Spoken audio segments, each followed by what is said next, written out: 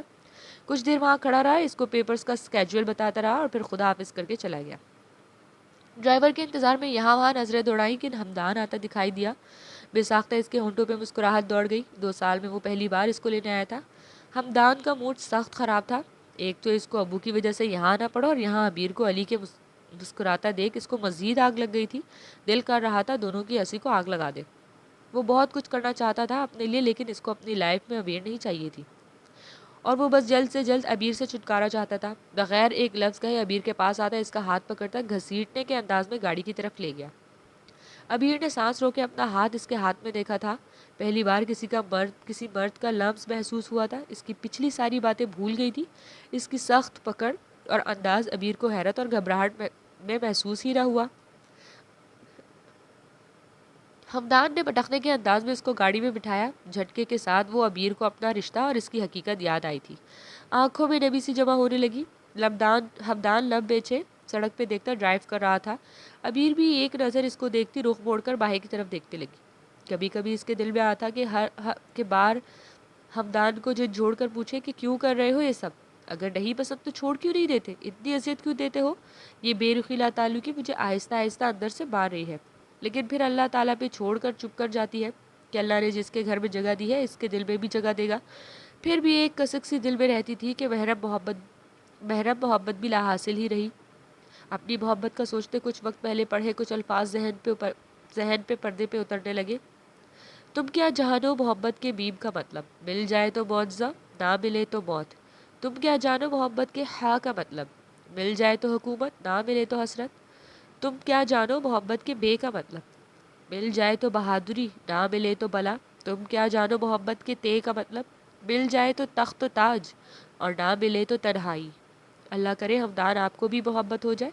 اس کے دل سے نکلی یہ دعا قبولیت کا شرف پاتی یا نہیں، یہ تو وقت ہی بتا سکتا تھا۔ مغرب کی نماز پڑھ کر وہ باہر لان میں آ گئی۔ آج گھر میں کوئی نہیں تھا، سب لوگ فضیلت بیگم کے پاس کسی رشتہ دار کی شادی میں گئے ہوئے تھے۔ ہمدان کا بھی آج آڈیشن تھا تو وہ صبح سے مصروف تھا۔ ماموں نے اس کو بھی ساتھ چلنے کو کہا تھا، لیکن اس نے میرا ٹیسٹ ہے کہہ کے منع کر دیا۔ لان میں ٹہلتی وہ زیر لب ہمدان کے لیے دعا مانگ رہی تھی کہ آج اس کو کامیابی مل جائے اور اس کا خواب پورا ہو جائے۔ اپنی زندگی میں آنے والے طوفان سے بے خبر وہ اپنے شوہر کی کامیابی کی دعائیں کر رہی تھی۔ آج وہ بہت خوش تھا، برسوں کا خواب پورا ہوا تھا۔ اس کو ماڈلنگ کا ایک سنہرا موقع مل گیا تھا۔ اس نے بہت محنت کی تھی یہاں تک پہنچنے کے لیے۔ عارف صاحب نے اس کو آخری موقع دیا تھا کہ اس بار وہ کامیاب نہ ہوا تو ان کا بزنس ہی سنبھالے گا، اور اس بار اس نے جی جان لگا کر اپنے خواب کی طرف پہلا قدم بڑھایا تھا۔ خوشی سے دمکتا چہرہ لیے وہ گھر کے پاس پہنچا تو سامنے کسی کو دیکھ کر اس کی آنکھوں میں آگ جلنے لگی۔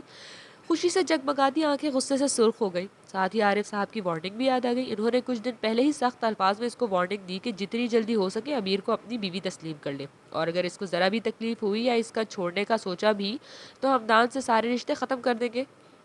وہ اس کو پہلی نظر میں ہی پہچان گیا تھا، وہ علی تھا۔ امیر کا کلاس فیلو 2-3 بار سے امیر کو یونی میں لینے گیا تھا، اور اتنی بار علی کو اس کے ساتھ دیکھا تھا۔ وہ شاید اس کے گھر کے باہر کھڑے گارڈ سے کچھ کہہ کر جا رہا تھا۔